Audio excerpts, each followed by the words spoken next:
I had $120,000 in student loans, no job, maxed out credit cards.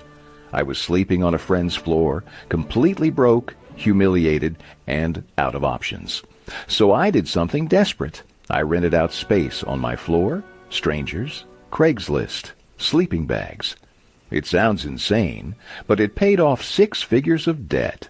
This is the story of how I went from eviction to earning $15K a month by renting out spaces nobody else wanted.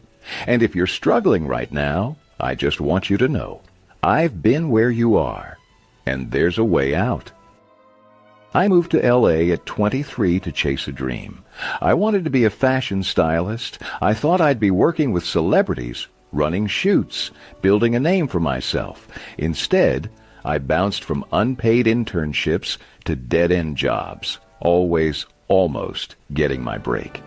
10 years went by, and I was still waiting. Meanwhile, I'd racked up $120,000 in student loans for a degree I never finished. I told myself it would pay off eventually, but the truth was, I was stuck. No job, no savings, no plan. Just debt, disappointment, and this sinking feeling that maybe I'd bet everything on the wrong version of myself. It didn't happen all at once.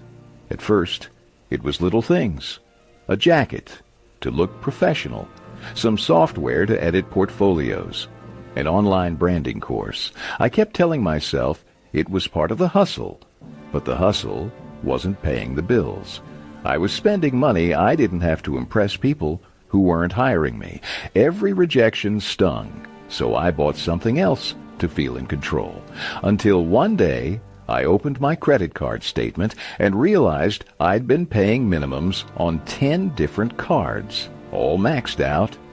I wasn't building a career, I was digging a hole. I still remember the envelope, taped to the door. Notice to quit. My rent was 3 months behind. I had $27 in my account and no one to call. I locked myself in the bathroom and just shook. Couldn't breathe, couldn't cry. Just this tight pressure in my chest like I was about to vanish. I didn't tell my parents, couldn't handle their disappointment, couldn't face the judgment. I disappeared instead, turned off my phone, hid from the world. I thought maybe if I stayed quiet long enough, it would all just go away. But it didn't. After 2 nights in my car, I gave in. I texted an old friend I hadn't talked to in years. Any chance I could crash for a few days? I showed up with a suitcase and a trash bag full of clothes, slept on a love seat next to their kitchen. I told them I was figuring things out, just in between gigs. But I wasn't figuring anything out. I was completely lost. Those few days turned into 4 months. No income, no direction, just this dull ache of shame that never let up. I stopped checking my email. I stopped hoping. People talk about financial debt like it's the worst part, but that wasn't what broke me. It was the weight inside, the sense that I had wasted my one shot. Every time I walked past a mirror, I couldn't stand what I saw, not because of how I looked, but because I saw someone who couldn't even take care of himself. I'd always thought I was resilient, ambitious, scrappy, but when the walls closed in, all I did was freeze. I started believing maybe this was it. Maybe I wasn't built for more. Maybe I was just done. There was one night I'll never forget. I was standing in a 24-hour CVS parking lot at 2 a.m, debating whether I could sleep behind the building. I didn't want to go back to the floor I was crashing on. I felt like a burden everywhere I went. That was the moment it hit me. The silence, the cold, the emptiness. No one was coming. Not a recruiter, not a miracle, not even a call from home. The degree, the dreams, the years of effort, none of it was going to save me.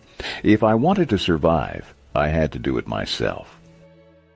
But I still had this weird little voice in my head. It said, try one more thing. It wasn't loud. It wasn't brave. It was quiet and tired, but it wouldn't shut up. I didn't know what that one thing was, but the voice was louder than the fear, louder than the shame. I had nothing left on paper, no money, no safety net, no plan, but I still had that flicker of curiosity, or maybe just desperation dressed up as hope. And that saved me, not all at once, not in some big dramatic way, but it got me moving. And when you're that far down, moving is everything. I scoured listings for the cheapest studio I could find, landed on this dingy little spot for $400 a month, tucked behind a liquor store in a part of town people warned me about. No AC, no stove, just a dusty hot plate and a cracked window. But it was mine, or at least it wasn't someone else's couch. I used the last of my credit to cover the deposit and first month. Slept on the floor the first few nights. No furniture. But the second I walked in, I felt something I hadn't felt in a long time. Privacy. Space to think. A place to try something, anything, without judgment. I went to Home Depot, bought the cheapest curtain rods I could find, and strung them across the room to create zones. Found 2 futons on Facebook Marketplace for $25 each. Both smelled a little weird, but they worked. Then I opened Craigslist and typed out a listing. Floor space for rent, $20 a night. Bring your own sleeping bag. Shared space, quiet hours, respected. I stared at the post before hitting publish. It felt insane, like who would pay to sleep on someone's floor? But it also felt like the only move I had left, so I clicked post. 2 days later, someone messaged me, a college student visiting from Japan. Said he just needed a place to crash between flights. I told him the truth. It was just a shared room, no privacy, bring your own bedding. He showed up with a smile and paid me $40 cash for 2 nights. And just like that, it started. It wasn't about the money, not really. It was the feeling, like something had cracked open, a possibility. I didn't have to wait for a job or a break. I could create value with what I had, even if all I had was a floor and working Wi-Fi. I wish I could say I felt proud. I didn't. I felt like a failure in a new costume, letting strangers sleep 5 feet away from me, listening to them snore, while I lay awake wondering what my life had become. I worried constantly about what people would think if they found out. But I also knew I couldn't afford pride. Pride didn't pay rent. And I told myself over and over again, this is temporary. This is the price of building something better. They laughed at me. And sometimes I laughed too, just to keep from crying. But I kept going. After a few weeks, I added a 3rd futon. I was making $50, sometimes $60 a night. On weekends, I was full. My $400 rent was covered within the first week of each month. The rest, that was my runway. That was my hope fund. I started researching short-term rentals, stumbled onto Airbnb, and read everything I could about rental arbitrage. The idea of leasing a property long-term, then subletting it short-term. I didn't know anyone doing it. I just knew I'd rather keep scaling this weird little experiment than go back to begging for a couch. I found a small 1-bedroom listed as month-to-month. Met the landlord in person. Wore my cleanest shirt. I didn't say a word about Airbnb, just paid the deposit and first month up front. The place was old, but had charm. I staged it with some thrifted furniture, took decent photos, and made the listing live. Within 24 hours, it was booked out for a week. I couldn't believe it. I watched my phone light up with booking notifications and just sat there, stunned. I wasn't just renting space anymore. I was building something. For the first time in a long time, I felt like I was back in control. 3 months in, I came home to a letter taped to my door from the city. A $1,500 fine for unauthorized short-term rental activity. I just sat on the floor staring at it. My stomach sank. That money, it was all I had. I thought it was over. Game over. Every dollar I'd made on Airbnb gone in one envelope. And the worst part? I didn't even know I was breaking the rules. I'd been so focused on staying afloat that I never thought to check the law. That night, I didn't sleep. I paced the apartment, thinking, was this a mistake? Did I just dig myself deeper? The next morning, I had a choice. Shut it all down or double down and get educated. I chose to study. I started reading municipal zoning codes, rental ordinances, anything I could find online. I joined forums, emailed property lawyers, watched hours of city council meetings. It wasn't glamorous, but it was necessary. I'd never read legal text in my life, but I forced myself to learn. I wasn't going to get burned again just because I didn't do my homework. If I was going to make this work, I had to become fluent in the rules that could crush me. After weeks of research, I found 2 cities nearby that allowed short-term rentals without needing a permit, as long as certain conditions were met. I ran the numbers, drew up plans, and started calling landlords. This time, I was honest. I showed them my listings, my ratings, everything. 2 said yes. I signed leases with their blessing, registered with the cities, paid the local taxes. It felt different, legit. Bookings came fast. Reviews were strong.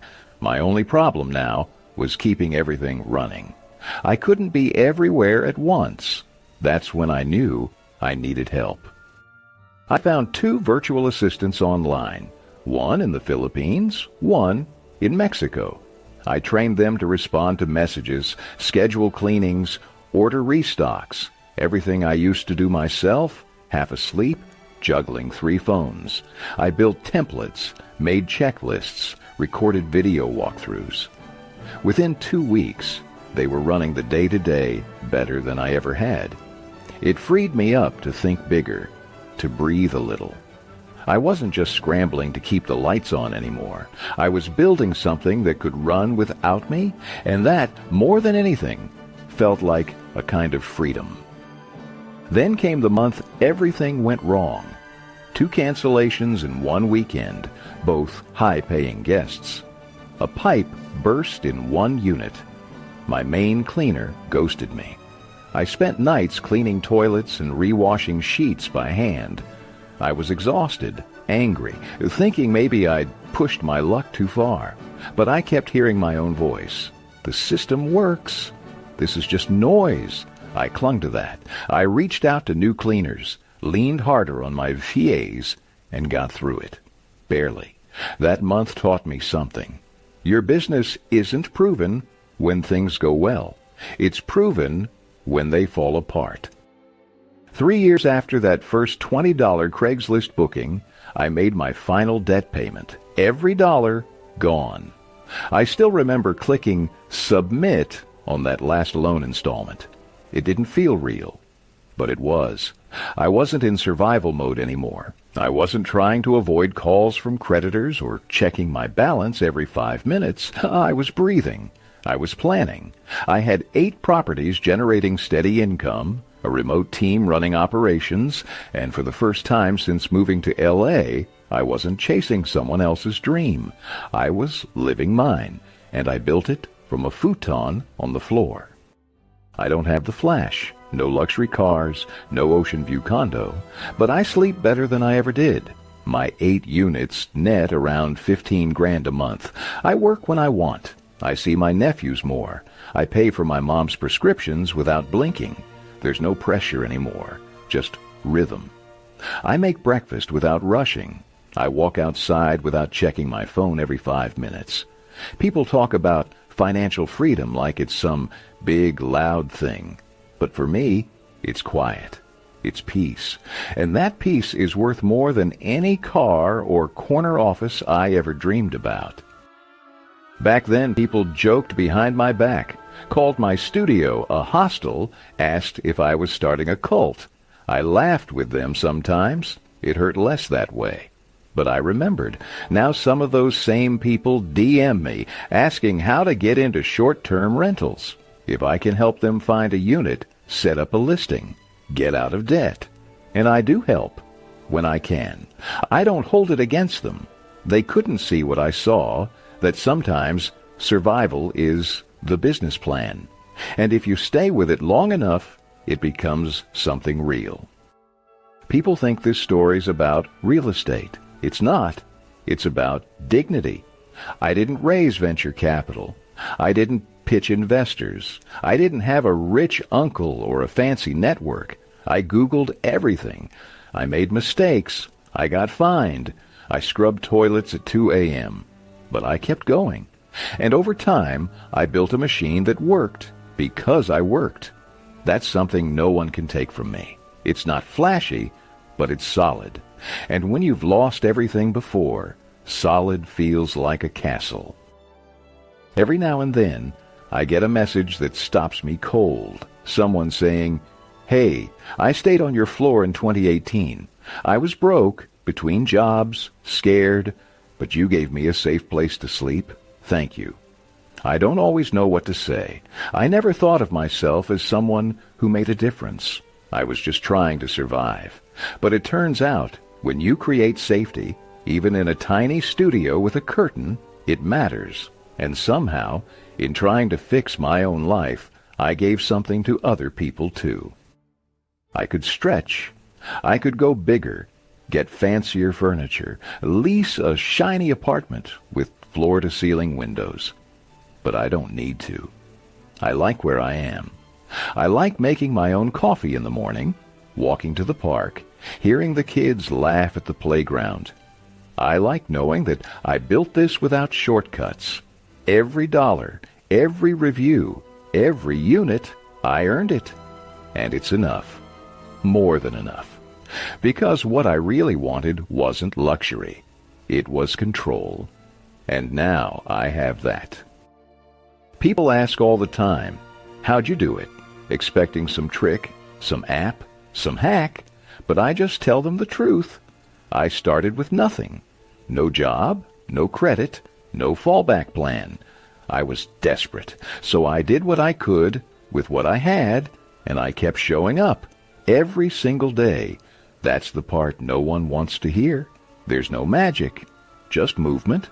And over time, movement becomes momentum. That's all I did. I didn't wait for perfect. I just started. That's it. That's the truth. People laughed at me, but I paid off 6 figures of debt by renting a damn futon. So if you're still watching, thank you. I hope my story reminded you that rock bottom isn't the end. Sometimes it's the start of something that actually fits who you are. If this gave you something to think about, hit that like button, subscribe, and leave a comment. I read them, all of them. And here's a question for you. What's one thing you've done out of desperation that ended up changing your life? I'd love to hear your story. And if you want to see what grit looks like in a different form, watch my last video. It's about Joe, a father who lived in his car with his son and ended up owning 3 auto shops. That one still gets me.